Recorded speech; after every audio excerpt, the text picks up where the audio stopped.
underappreciated in WWE, and he didn't have a lot of positive things to say when it came to his standing within the realm of the company. This is no doubt going to be fed back to WWE and Triple H, and still a little key politics that still surface around WWE. You can't talk out of turn. I want people to avoid those whole thing and not answer truly. Oh, what's up? Oh, what's up? Yo, what up? It's Amaj back here with another video. Today we're going to be reacting to a video by WrestleMania. The video is going to be on WWE has failed LA Knight. Honestly, yeah, I mean, there's a lot of factors that really are at play with LA Knight, but the one thing that remained kind of crazy for the past 3 years, he has remained over so much during the whole time. I don't know what they're doing with him. There's just so many opportunities they're just missing with him right now. And he's not a young wrestler. He's not a young wrestler where they could just be like, oh, we'll push him later. Bro's 40 something. And he'll just be out of WWE in the next, couple of years. If he wants, he could still be wrestling in the 50s, but it won't look good. But I don't know what they're doing right now, what they're waiting for. I honestly think Triple H just really does not like LA Knight, bro. Because look at the stats, bro. I like Jey Uso, but they're pushing Jey Uso over him right now. Jey Uso already had his chance at becoming, WWE champion. It was okay to me. But honestly, at the same time, they need to do something with him before it's way too late. I don't know if they're just gonna take all this fan backlash into consideration, but we're just gonna have to see. But let's see what points WrestleMania brings up, and don't forget to leave a like and subscribe on the video. Let's get into it. For 3 years, WWE fans have been urging WWE to push LA Knight. However, every time it looks like LA is going to get his big break, WWE pulls the rug right from underneath him. Why exactly does WWE do this? Does the head of WWE Creative, Triple H, have a personal dislike of LA Knight, or is WWE steadfast in their commitment to keeping LA at a certain role? Join us now as WrestleMania looks at why WWE have failed LA Knight. Be sure to subscribe and hit that notification bell for daily wrestling videos. An organic rise. When discussing LA's WWE run, it's important to address the fact that his main roster run started off on the wrong foot. Vince McMahon decided that he wanted LA Knight to be a manager rather than an in-ring talent. This made zero sense. Yeah, this was hella stupid because you can be watching NXT and next thing you see this character, he's playing and he actually could wrestle when he was over on NXT, and then you cut to this and it's a whole 360. I don't get what's with Vince McMahon seeing some wrestlers as a manager position. He tried to make Adam Cole a manager, bro, when this nigga literally proved that he was a good wrestler. I mean, like I said, he probably thought he was out of shape. I'm pretty sure that's what was said. But man, a lot of wrestlers are out of shape right now, or they choose to have a bigger presence, but that doesn't take the wrestling ability away from them.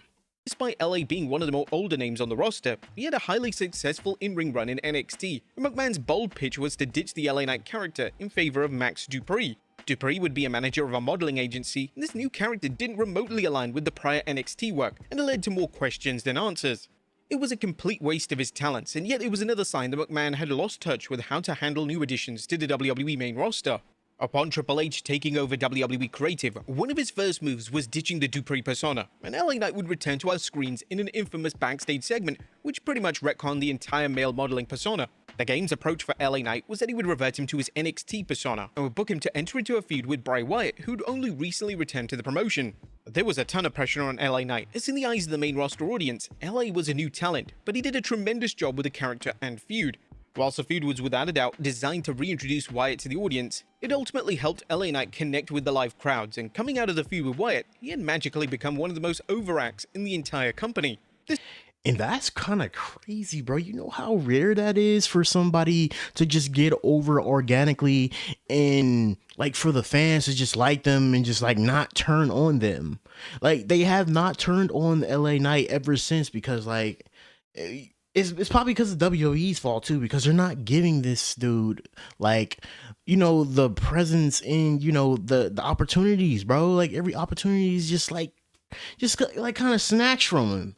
Like I will always be angry at these niggas for like letting LA Knight lose the Money in the Bank, because I already like told that before. I do not like what the hell they did with the Money in the Bank for like the past like couple of years. Make it part of storylines, do all that dumb crap, and it makes the Money in the Bank essentially useless. It can create like a story moment, I guess, but like that's like used to like propel people into a main event. I already saw LA Knight as like a main event player already, but like them not making him lose that, just I don't know if it was I think it was Drew McIntyre in there, and like he just went on to win the championship for like 5 fucking minutes. No, 2 minutes. I don't know if it was that Royal Rumble. Positive crowd response didn't go away anytime soon. I mean, Money in the Bank, sorry. As throughout 2023, the fans firmly decided that LA Knight was a special talent. The reactions began to get louder and louder. By the time we entered the summer of 2023 and WWE hosted their annual Money in the Bank PLE in London, England, LA was a firm favourite to win the entire thing and potentially get a run as world champion. His time will come. Unfortunately, WWE had no plans to crown LA Knight as Mr. Money in the Bank, and there was definite disappointment from the Oh, it was Damian Priest. Jesus Christ, bro.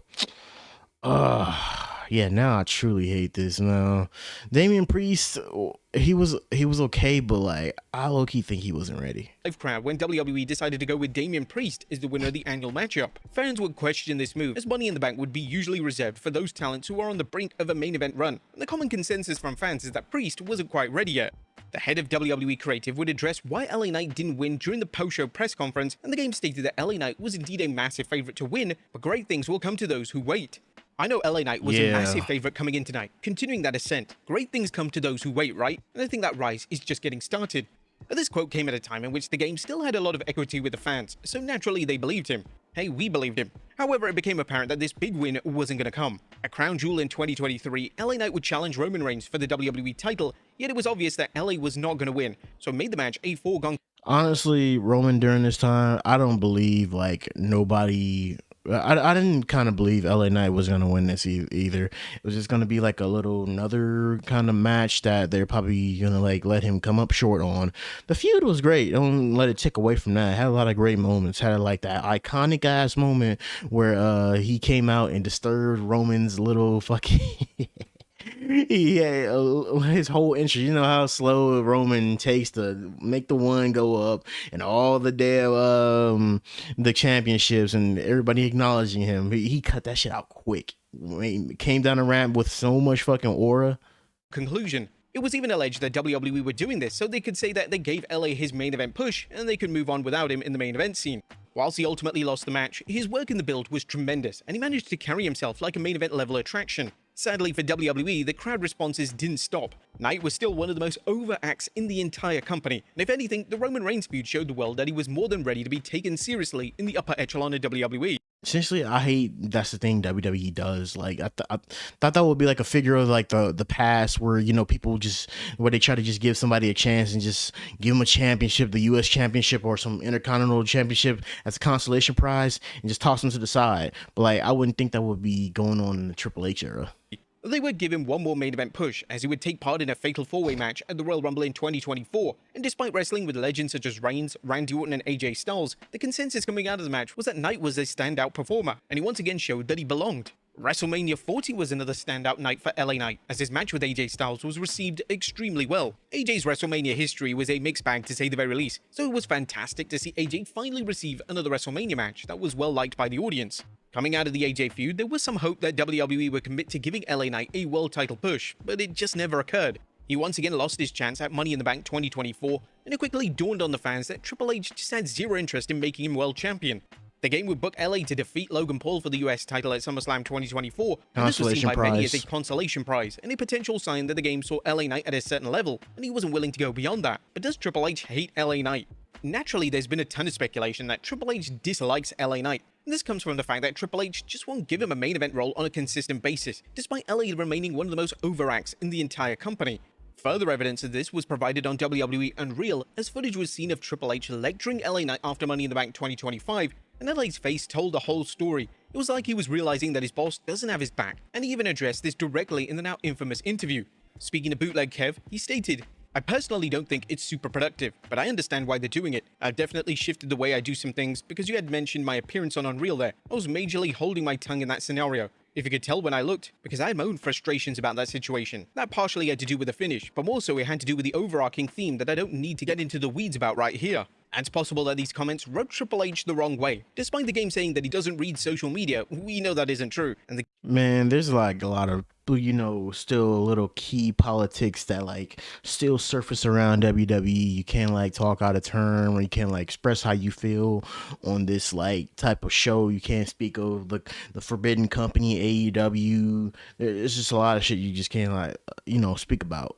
And I'm pretty much, they probably took that into like like saying like, oh, he's a crash out or something, or why is he going on this podcast speaking bad about this? You're supposed to avoid these. They want people to avoid those whole thing and not like answer truly about what was happening in WWE, or what's happening with their pushes or something. game without a doubt has a burner and read these comments. But is the game the type to hold grudges? Well, it's hard to say. He's made amends with wrestlers who have said heinous things about him and his family, yet the dislike of LA Knight just seems more personal than any of his other beefs. Is it possible that the game doesn't like how outspoken LA Knight is, and that he feels that he can't trust him in the main event level position? We've seen names such as Cody Rhodes, Seth Rollins, and even to an extent CM Punk master how to handle the media, yet LA always seems to go off on a tangent. One thing that could have held LA Knight back in his booking was his infamous reshare of an anti-Donald Trump post. The controversy began after Knight shared an anti-Trump post on social media, which attracted attention because of WWE's long-standing connections with Donald Trump, including his past involvement with the company and his induction into the WWE Hall of Fame. Yeesh. I mean, if talking might not have did it, this right here might do it, bro, because they are so close with Trump. It's crazy nowadays. Like, we could have probably thought about it, a long time ago when Trump was just like $1 million dude and just going around WWE. He wasn't like that much, but like at least he was just saw as a like a regular ass rich person. But like now he's seen as a crazy president that's just on some weird shit. And they could have probably saw that and just probably like think he's making the company look bad. There was some speculation that Knight's comments could damage his position in WWE or affect his chances of receiving a bigger push. Taking a strong political stance might create problems because of Trump's historical relationship with WWE figures. I mean, hell, they were all present at the UFC 250, so the connection is definitely there. Whilst WWE didn't take any action against Knight, there was some worry that backstage politics could influence Knight's opportunities. Even just a few weeks ago, before the 2026 King of the Ring commenced, LA Knight stated that he felt underappreciated in WWE, and he didn't have a lot of positive things to say when it came to his standing within the realm of the company. This is no doubt going to be fed back to WWE and Triple H, and they will without a doubt have concern that LA is going to be a loose cannon if he's given the keys to the kingdom. King of the Ring 2026. That's true. Heading into the 2026 King of the Ring, LA Knight was a firm favorite to win the matchup, and fans were actually convinced that they were going all in when Seth Rollins was eliminated from the tournament. Knight had been teasing a match with Roman Reigns on TV, so when LA win seemed like the most natural fit. However, in shocking fashion, they still got this old picture of Finn Balor with his big ass beard, bro. Like, he cut that thing off a while ago. LA wouldn't be just eliminated in his first match of the tournament, he would also be pinned in the Fatal 4-Way match. WWE's bold idea was to go with Jey Uso winning, and the crazy thing was that they had Solo Sikoa cost LA the match. This type of finish has been done countless times since Knight turned babyface in 2023, and they're just utterly obsessed with having Sikoa cost LA big matches. Is this a humiliation ritual for him? Why are they doing the exact storylines over and over?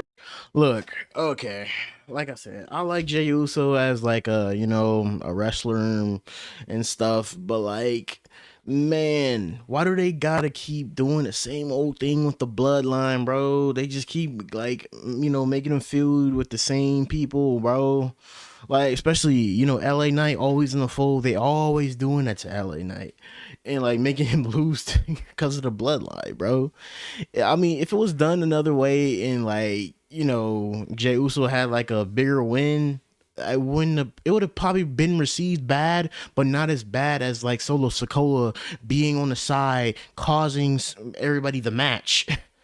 And over again. When Knight entered into his feud with the Bloodline, he would feud with Sikoa on TV for months on end. Then he was trapped in the Vision Vortex, and now that LA is finally away from the stable, WWE's grand plan is to have him feud with Sikoa and the Bloodline again? It just doesn't make any sense. What is actually happening here? Is WWE hoping that fans just lose interest in Knight, stop supporting him, and then they can be justified in keeping him as a mid-card attraction? It certainly seems that way. So what's next for him? Now, it's clear that WWE is just never going to give Knight a world title win. If this was on the horizon, this would have surely happened by now. These types of issues shouldn't be encountered in the modern era, as his behavior is the type of creative practices that were present in the Vince McMahon era, as he was often unwilling to push names that go over by their own accord.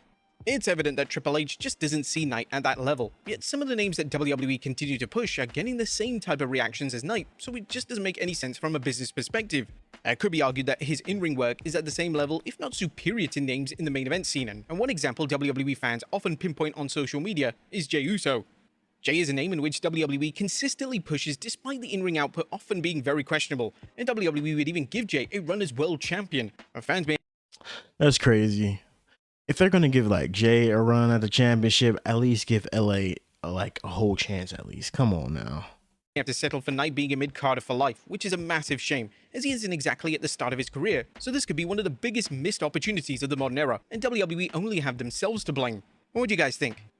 Man, my whole opinion on this, like, bro, I don't even know what to even like kind of like really, say about this essentially, because like, man, I don't know what it is. If they're not gonna like push him by now, we can't literally change like the like the backstage thing going on with him or whatever's going on with him that's stopping his push. We can't change that. I mean, even if like we cheer, we do everything to support him, it's just like not getting into anybody's head backstage or like, oh, we should push LA Knight seriously this time though.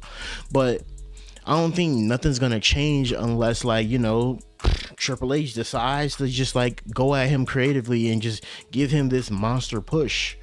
At least give him like one time. He could have probably been like 2-time WWE champion by now, or yeah, at least been like a player in the fold, bro. Because like a lot of people have already gotten pushes, well, at least decent pushes. And Gunther got a push. Jay got a push.